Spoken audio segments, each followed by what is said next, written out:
All right, we're here again. We're in eastern Oklahoma.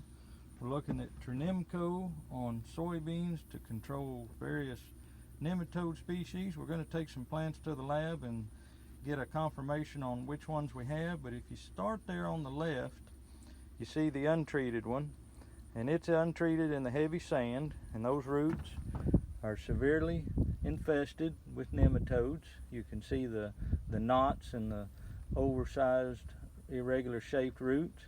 Then in the middle is a plant that's untreated, that's in the little heavier soil type, and it's evading some of them, but if you look close, there are still some signs of some nematodes starting.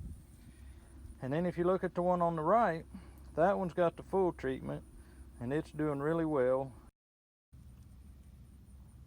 All right, we're here in eastern Oklahoma to look at some nematode trials with Trunemco. I'm William Russell with CHS Agronomy, and I'm here with Eric Patton from Nufarm, and we're going to set this up and talk through some of these differences here to tell you what you're seeing here with these roots and plants.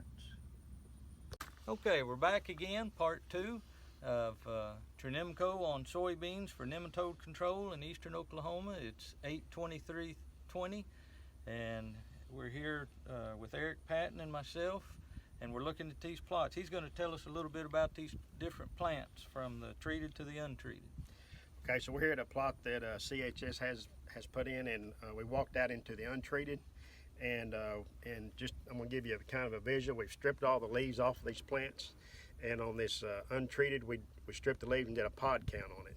And on the pod count on this untreated plant, there was 8 pods, and after we went to this is a severe nematode infestation in this field where this untreated was pulled. So we went to the next untreated area that had a light to moderate infestation, and we did a pod count on that, and you can see a significant amount of more pods on this where there's a moderate, and we're still in the untreated. And on this there was 30 pods per plant in this light to moderate infestation. And then we stepped over into the Trunemco treated to where we had had our Trunemco treatment and stripped the leaves off. And as you can see on this plant, we had approximately 46 pods on this plant. So we're running about 30% more pods on this than we had in the light to moderate treatment, and a significant amount on the severe treatment. You'll also notice on the where we got some lateral branches where we have pods growing on those, and that was not evident on the other 2 stalks. They just came off of the main stem, and we're also seeing a fuller bean field at this point at the stage of these soybeans.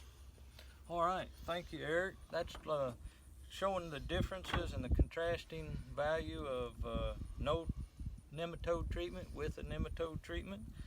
Also, we're getting to the point where we're just about out of the woods. If we can get these plants up to about R7, that's when our pods will be hardened over, pretty much filled, and we're probably about anywhere from 10 days to 3 weeks from accomplishing that growth development in these plants, so that then the plants will start to dry down, and then we'll come back and do another assessment at harvest time, and then we'll get the harvest data and look at the differences.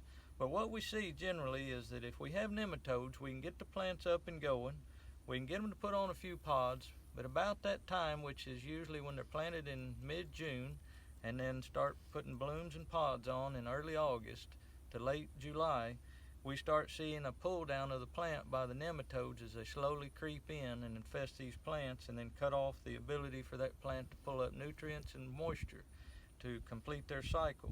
So what it looks like this Trunemco is doing for us is it's keeping these roots clean to where they're able to do their job to provide that plant with the ability to get nutrients and water out of the soil and to make good yields. So right now it looks like we're on the way to having something, a good tool to work with for nematodes, and so we're just going to continue following this through, and we're doing it on about 900 acres, so we should get pretty good information. Again, William Russell with CHS Agronomy and Eric Patton with Nufarm, looking at their product Trunemco on soybeans in eastern Oklahoma. Thank you.